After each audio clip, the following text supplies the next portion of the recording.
So magandang araw sa lahat. So this is JM from Crazy Mode. So for today's video is home service naman tayo. Dito kami ngayon sa Candelaria, Quezon Province. So syempre mga kasama natin dyan, si Boss Teng, si Chris Lenny, si RR at si Jet Jet. So customer namin ngayong araw is dalawa. Isang Montero and isang Mustang. So compare natin yung esto natin sa stock ng Montero ni Sir. So itong light output na stock. So ito naman ang atin. So ito yung projector natin. So ang stock na Sir is nasa baba. Ayan yung different. S2 projector ho yan. Kaya naman natin pailawan yung S1 projector natin. Ito naman ang light output. Yun. So mas malakas pa rin yung 1 natin kaysa dun sa stock ni Sir. Try naman natin pailawan yung Mustang kung gano'n nga ba kalakas yung light output na stock niya versus sa S2 natin na projector. So ayun, mas malakas pa rin yung sa atin. Yan, naka high beam na yan. Ayan po yung S2 projector natin nasa taas.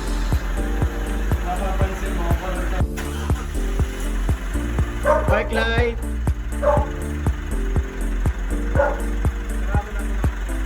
low beam, fog light, fog light, high beam, signal, kabila.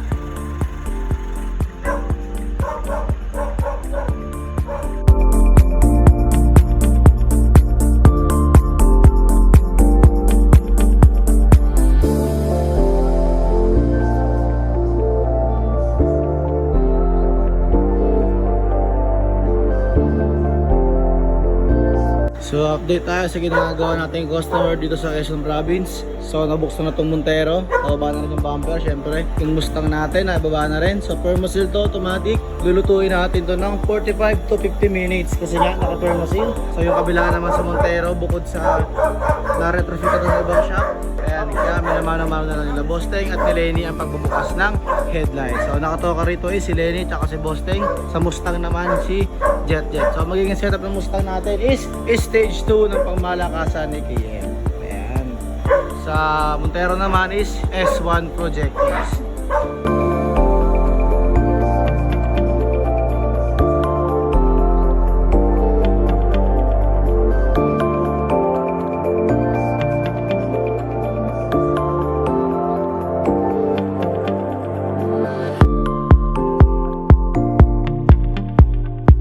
Update tayo sa ginagawa natin Montero. So dito is alignment na lang sila sob. Ayun o. So pinapatag na lang. Working na rin yan. Konting punas na lang yung mamaya. At update naman sa Mustang na ginagawa natin today. So ito, pinimonting nga na yung isa. Yung isa naman is nililinis pa yung permasil na naiwan. Ito yung sinasabi ko sa inyo na kailangan talaga lutuin ng 45 to 50 minutes o mahigit isang oras. Bukod pa doon, after mabuksan, iba pa rin yung oras ng paglilinis. So mas matagal to. Bakit? Kasi 1 by 1 namin tinatanggal yung sealant na natira dito mismo sa kanyang assembly. Tigas. Ito. Tigas to. So ito pala yung stock niya, di ko pa natanggal. So sa naman is minimountingan na lang.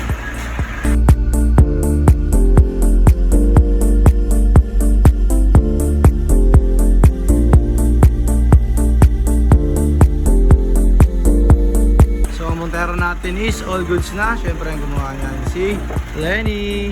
So naging setup nito S1 projector. So yung DRL niya, stock niya lang to, pati yung halo rings and yung kanyang Demon Eye na RGB. So ang sa amin lang dito is yung S1 na projector. So ito ang kanyang light output. Ayan o. Pakita natin yung high beam na may laser. Natin. Okay, all goods. High beam. So all goods na to, kinakabit na lang ni Lenny mga dapat ikabit, gaya na lang ng bumper na tinanggal niya kanina. Sa update tayo sa Mustang, ayan. So medyo natagalan to, bakit? Kasi bukod sa permasil, kailangan pa namin linisin yung mismo kasi yung binagawa ng nakaperma nga siya. Hindi naman pwedeng kakabitan lang namin ng bagong sealant yan, tapos may permasil pa natira, bawal ho yun. Bakit? Kasi hindi po kakapit yung sealant na ikakabit natin kung hindi natin linisin yung permasil. Dahil nga Mustang automatic, problematic. Ayan, so may error yan, pero di ko muna pa ilawin, gawa na ginagawa pa ng paraan ng Jet Jet para mawala yung errors niya. Kailangan working pa din yung kanyang AFS. Ayan. So kailangan syempre dapat yung AFS nga is working pa din kahit na na-retrofit na natin siya ng S2 projector ni KM. Yun ang dahilan kung bakit natagalan. So dito is napailaw na natin yung Mustang. So check natin ngayon kung may error. Brad, may error ba? Wala nang error?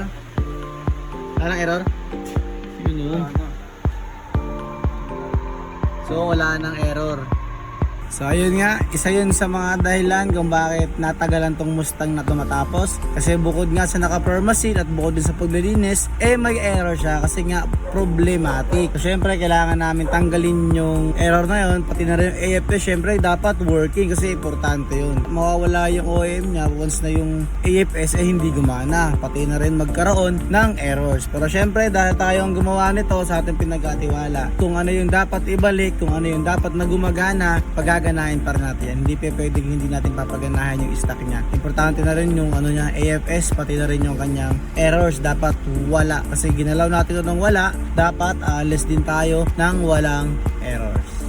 Montero natin is all goods na, kanina pa to. So check natin kung working lahat. So naka-park light si sir. Check natin yung low beam. Ayun, working. High beam. Okay. Working. So sa Mustang naman tayo. Check natin kung working ba lahat ng ilaw. So update tayo dito. Ayun, tapos na rin. Napain na alignment na rin jet to.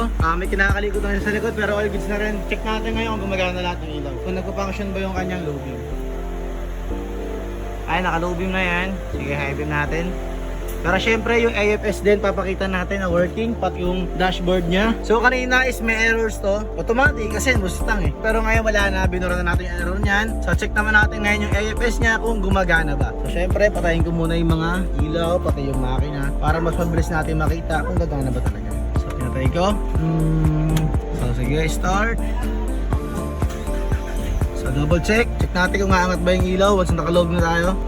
Low beam. Ayun, so working. Kita-kita naman umangat. So ayun, gaya nga ng sinabi ko sa inyo kung ano yung checklist namin, ganun din pag natapos. Syempre walang problema, working lahat, walang error. AFS all goods, high beam all goods. So stress test na lang natin to, kailangan natin i-hazard lahat. Ayan, so sabay-sabay na natin i-stress test kasama yung Montero. Working, naka-engine on, park light. Okay, low beam. Working, fog lamp.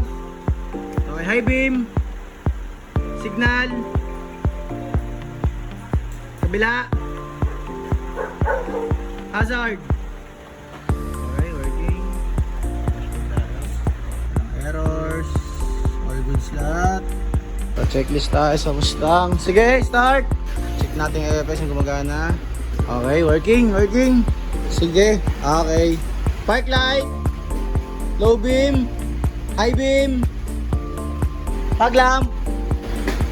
Ayun, high beam,